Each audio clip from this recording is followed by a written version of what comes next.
Welcome to the Milk Bottle e-commerce show, brought to you by Milk Bottle Labs, Ireland's top-rated and officially accredited Shopify and Klaviyo e-commerce experts.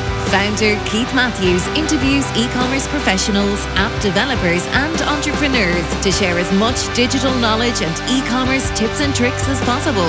This podcast is kindly supported by our go-to e-commerce tools, Rewind.io, the leading backup solution for Shopify, BigCommerce, Trello and more. Let's just say it's the cheapest insurance policy you'll ever get for your Shopify store and all your valuable data. Simply go to rewind.io/milk bottle to get your first month for free.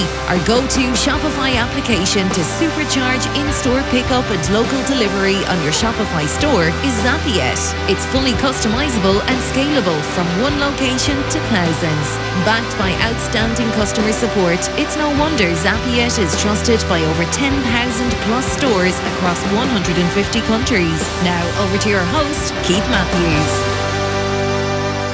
Hey folks, welcome back. Today I am absolutely delighted to be joined by Gaby Tegen, who is the founder and the CEO of Smartrr.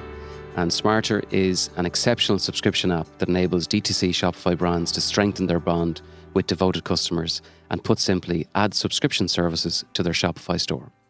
Smartrr is designed with the customer in mind and offers various subscription options that enhance brand interaction and lifetime value. The app comes with some preset subscription features that keep customers engaged and satisfied, along with a key feature, which is a very well-designed customer portal, which allows customers to self-manage their subscriptions.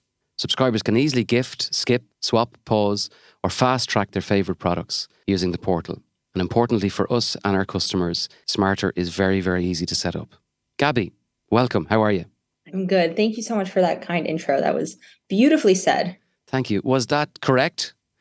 It was correct. I'm stealing that entire intro, and we're putting it on every commercial ever that Smartrr makes. Great. Yes. Well, I'll be fully transparent here, because the reason I wrote that is because that's based on my experience over the last few months. Because just before we pressed record there, I mentioned about your team and about the product, and it just sweeps a lot of problems that are existing, in the Shopify ecosystem, which a lot of applications actually make life harder for D2C brands, and they put up with it.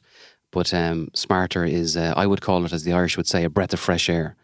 And we'll dig into that, and we'll talk about that. But before we go there, certainly be taking quotes and posting them in our Slack channel afterwards. I'm sure the team will be very excited to hear that. So thank you very much. Very good, very good.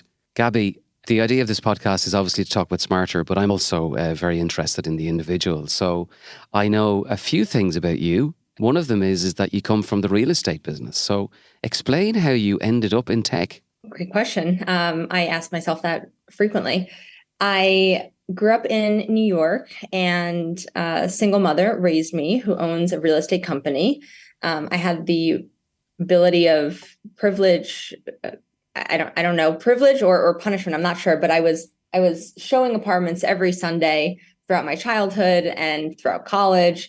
And so real estate was a natural fit for me after graduating. But indirectly so, I joined a media and events company by the name of BizNow, where I had the privilege of working with some of the top developers, investors in the country and internationally on hot topic conversations, essentially. And what I loved about that role was being able to meet innovators and creators in the real estate space, which is a very old-fashioned run industry, I would say. They definitely lack tech innovation, to say the least. And hearing from such inspirational leaders was the most incredible first job I could have had. I was then poached, you could say, into a sales role, which I never anticipated entering. But that was at a Series A stage company at the time by the name of Remi. And I was skeptical, to say the least. The impression that I had of sales was negative, as so many people do. Old, used car salesman type of thing. But entering that role, I immediately grew a really, really strong appreciation for the art and the science that is sales and communication and working with people to better their businesses. And I had the ability to grow a team there. And that was just the most incredible experience. And I'm so grateful. That really did change my life. And then COVID hit and we were remote, and I found myself thinking through what the next journey was. And I partnered with a couple of folks to explore what new options could be. And one of those options was e-com, where I found myself talking with founders, but also tech leads and product folks at these D2C brands. Given my sales background, literally was just asking, what is the biggest pain point in your business? And subscriptions kept coming up. And I said, wow, there really must be a problem with subscriptions and recurring revenue for these brands. And that was the start of Smartrr. So it was solely a holy cow, there's really something here to be had. That was so intriguing for me. So Gaby, did you have various conversations with D2C brands about multiple different challenges that they had? Or before you started to talk to them, did you have any idea that subscriptions was going to be the one that was going to keep coming up? No idea. No.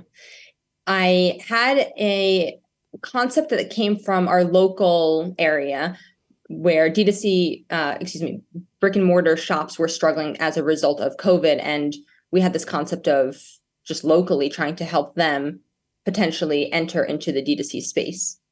So that was a foundational point. I knew that recurring revenue was a very closely parallel concept to what brick and mortar stores have, which is repeat customers.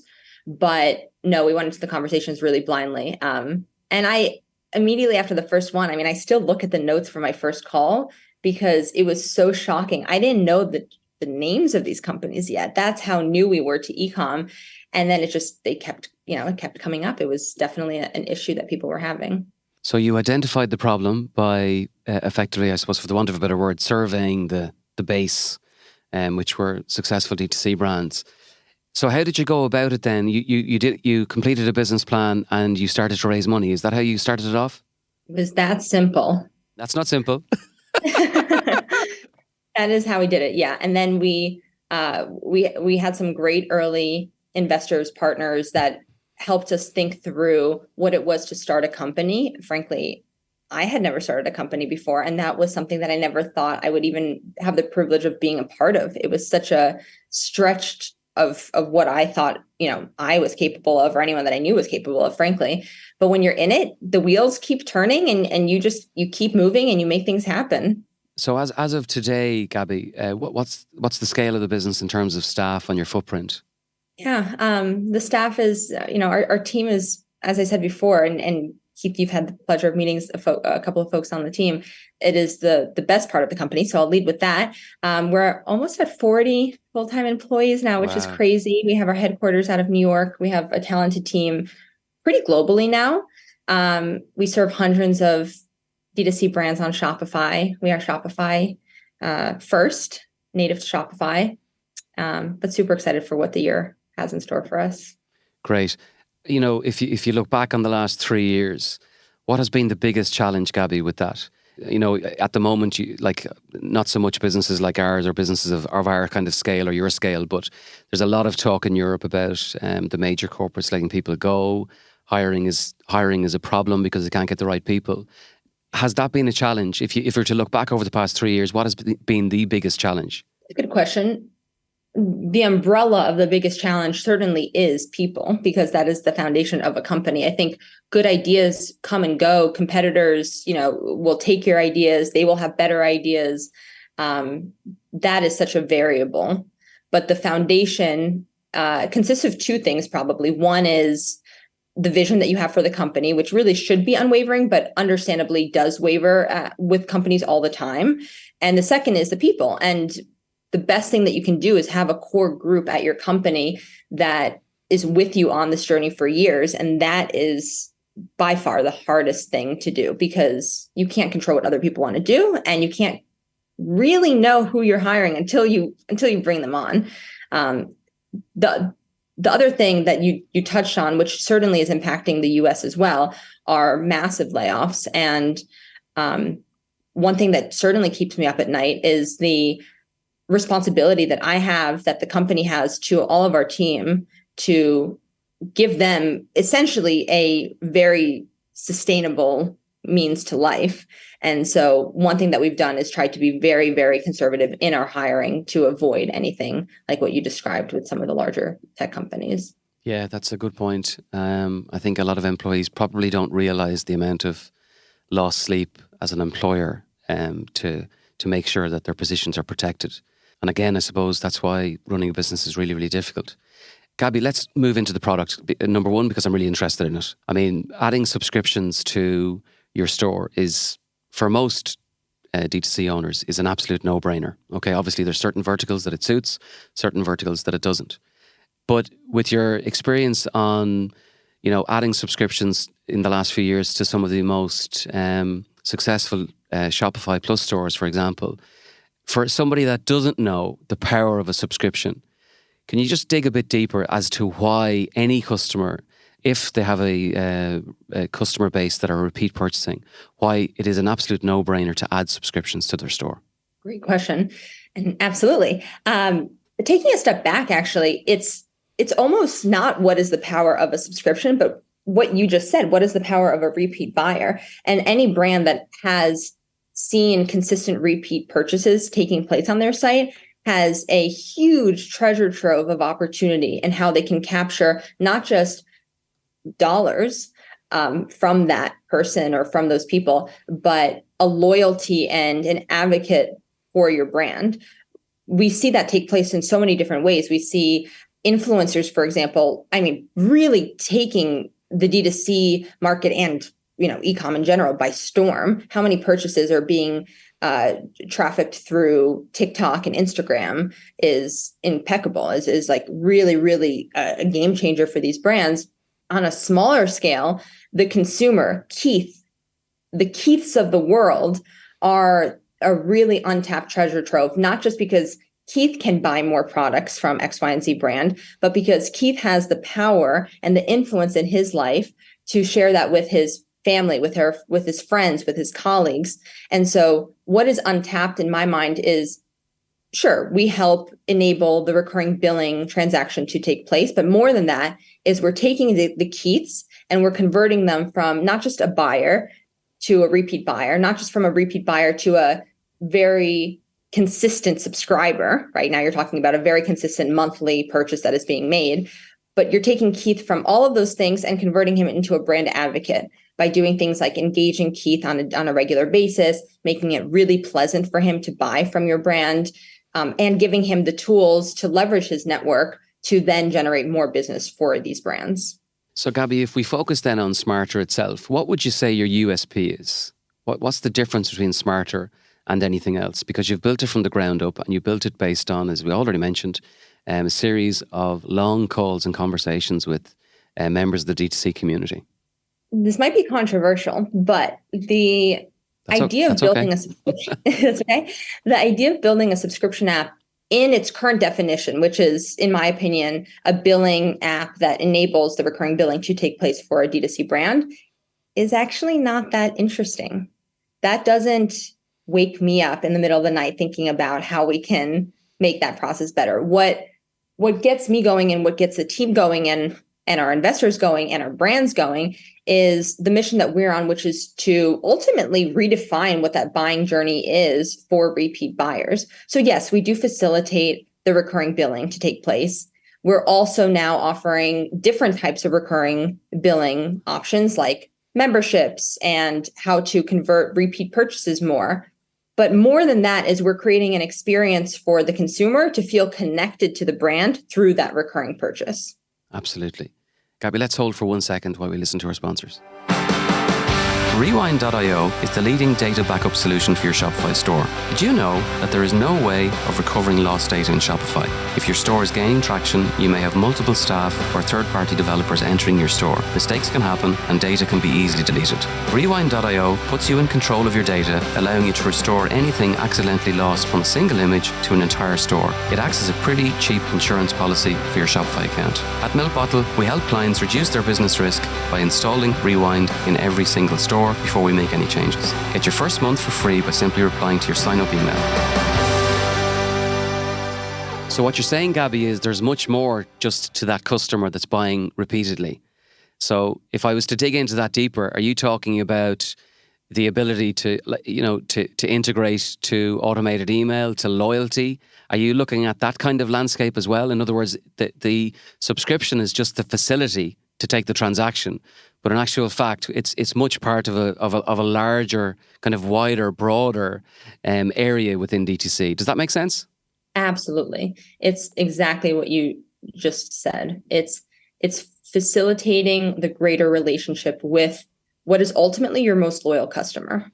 Let's talk tech for a second. So is it correct to assume then that your team are constantly developing integrations, constantly upgrading, building? Like there must be an exhaustive long list on your product roadmap of integrations that you haven't completed and integrations that you should complete. Is that a challenge as a SaaS owner? Absolutely. First off, our tech partners have been phenomenal. And that is one of the core groups of people that we go to chat about new product ideas and to host events with and to work on brands with. It's one of the best parts of the job because you have the ability to not just influence your company, but work with other companies to help these brands.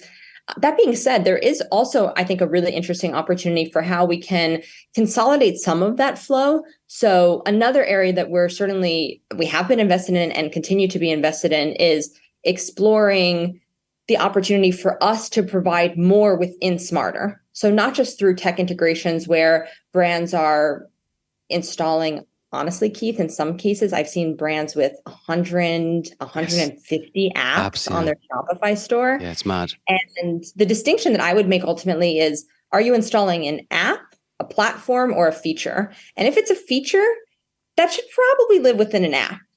And that's another area that we are heavily invested in. So, for example, yes, we do integrate with all the major loyalty platforms. We also, however, have built our own loyalty platform. So for the brands that want a simple rewards referrals experience, they can go to us directly and remove some of that clutter from their system. Yeah, I was going to ask you about that. So I think when I spoke to your team, it had just been launched, or might have been in beta version. The two of them go hand in hand. So to me, it's a no-brainer. I mean, if all the data can sit in one application and customers can pay a service fee for one application to do many things, I think that's an advantage, especially for loyalty and something like subscriptions. Obviously, it's also clever not to have every single service bolted into one application. Specifically with Smartrr, Gaby, I've noticed in talking to our own team, and I've noticed in using the application, that it's easy to set up. Okay. So if I was a customer, a lot of Shopify stores are doing, let's say, I don't know, between $500,000 and $1.5 million in revenue. And I had exhausted every available opportunity to grow revenue. And I was considering subscriptions. In terms of the experience with Smartrr and in terms of the boarding experience and the level of development or the level of effort required by third parties or different teams within a customer organization, can you give us a flavor of what's involved in the boarding? Because I know it is. I've just made it sound complex. It's actually relatively simple. Absolutely. Without being too dramatic, it is very important for me to, quote unquote, democratize tech in that space. And part of that reason is because Shopify is built on small businesses. That is why Shopify exists, is for these businesses. And we, as a platform in Shopify, I think owe it to these businesses to make opportunities for them to create more revenue affordable and approachable for them. And so as a result, we have pricing that is very much aligned with that. You can start off with our most basic plan and self-serve. We have a really concerted effort in making sure that our self-serve experience is as simple as could be. We actually just today released a new feature that allows the PDP toggle to be completely inserted without any engineering effort. So that's absolutely one option, is if you are a small shop that doesn't have the Keiths of the world helping them and supporting them in all of their building, you certainly can install Smartrr. And we've seen brands install it in 3 minutes, 4 minutes, 5 minutes. I mean, it is crazy to see how much freedom we're now giving these brands and opportunity we're giving these brands. On the flip side, we also have an in-house implementation team. That was another, honestly, a takeaway that I had from my previous company was CS and implementation are so powerful. In fact, our CS and implementation team exceed our sales team by 10 times. We have a really big commitment to making sure that that post-sale experience is strong. And so if you wanted our help, we are certainly happy to do that installation and implementation for you as well. Isn't it quite amazing how far the world has come, where a CEO of an application that can add so much value to a store can stand over the fact that it can be installed in, let's say under an hour. Let's round off the 3 minutes or round it up.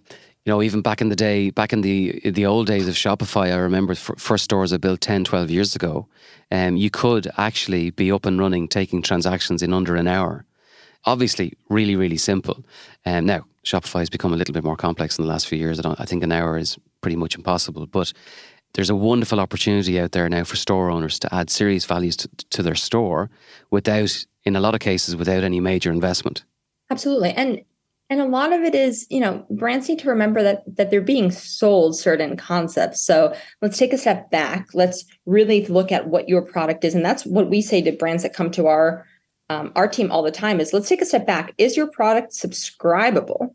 You won't believe how many brands we see that come because their investors said that subscriptions are important, or because their peers in the said space said that subscriptions are important. It's not for everyone. Yeah. Just like so many of these tools that are must-haves really are not one size fits all, shouldn't be one size fit all, and should not live in every Shopify brand store.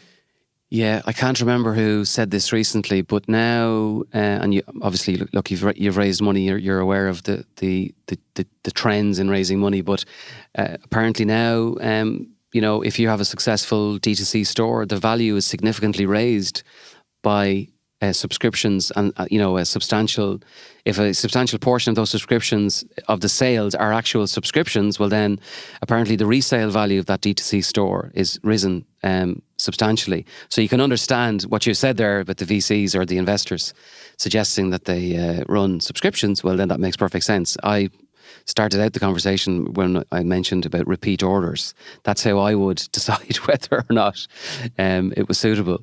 I have heard some funny stories about people who put on subscriptions onto stores, a number of years ago, and they, amazingly, all of their analysis and all of their research told them no. And when they did it, customers turned into subscribers. Have you seen that? Absolutely. I was just talking to a founder the other day who had subscriptions offered as a back burner item, right? They were not focused on it. It was, yes, on every PDP, but it was not an emphasis of theirs. And it accounted for 3% of their revenue in the 2 years that they had offered subscriptions. They switched to Smartrr, and part of that implementation was our team sitting them down and saying, hey, here are some of the ways that we can optimize your subscription offering. And then after speaking with them this week, and this sounds crazy, but 78% of their revenue is now coming from subscriptions. Are you serious? 78%. 78%. And what that meant for them was, again, to your point, subscriptions are thrown around, I think, as you should offer it for the sake of offering it. But that totally changed their business. They now have predictable revenue that they know is coming in. And with that, they've been able to negotiate better rates on their products. Yeah. They've been able to invest more in their team. And it really has changed the way that they look at their business. So it's actually had a fundamental change on how they operate. Absolutely. Gaby, is there any one particular customer that you work with that uses Smartrr that you've just been blown away by? Many. I will highlight a few. And if any of our brands happen to be listening to this podcast, I'm not excluding you intentionally. I just am limited on time. I'll shout out two businesses that I think have done not just an amazing job with subscriptions, but are run in such a well-oiled way. I'm every single day impressed by the leadership team. One is Jolie, which is a shower head company. Shout out to Arjun and Ryan, who have in, I think, a year, built just an incredible organization. Their business is essentially completely subscriptions. I highly recommend for anyone that is having trouble with the quality of their water when they're taking a shower. It really did game change my shower experience, but also just, again, they run their business in such an incredible way. And the other one that similarly has seen incredible results on their subscription offerings and actually switched from a different platform onto Smartrr is Remi, which is run by a gentleman named Oscar, who is a machine. The guy I aspire to be more like. He is an incredible CEO. All three of them really are incredible businessmen. Great. We'll put the links to that, Gaby, in the show notes. Gaby, I've really enjoyed the conversation. Before we close out, is there anything interesting, anything nice you can tell us about your future plans, other than trying to get to 50 staff or increase sales? Yes. Other than the boring stuff, I mean, to me, the most interesting thing that we have ahead is the product enhancement and all of the items on our product roadmap. We don't have the time to go through them. Keith, as you mentioned, we have so many things that I know the team has shared with you that we're excited about, but really essentially continuing that thought process of subscriptions are not one size fit all. Recurring billing is not one size fit all. And how does Smartrr play a role in that? How does Smartrr help brands that subscriptions might not be the best option for? How do we get them that same loyal customer base that native to subscription businesses can benefit from? I hear you. Well, Gaby, it was an absolute pleasure to talk to you as a user of the product. And as I mentioned before we pressed record, as an individual that has interacted with your team, just wanted to wish you genuinely the best of luck. I think what you're doing is great. And thank you so much for your time. Thank you so much. Thank you for having me. And the team is very excited to be working together on a number of different projects, Keith. So we're thrilled to be working together. Thank you, Gaby. Thanks for listening. All of our episodes are available on Spotify, iTunes, and Google Podcasts. A special note of appreciation goes to our sponsors, Rewind.io, the leading backup solution for Shopify store owners. Get your first month of Rewind for free by simply responding to any welcome email once you sign up for your free trial on Rewind.io. If you're a Shopify user with an exciting story to tell, reach out to the team on podcast@milkbottlelabs.com. Until the next time, take care.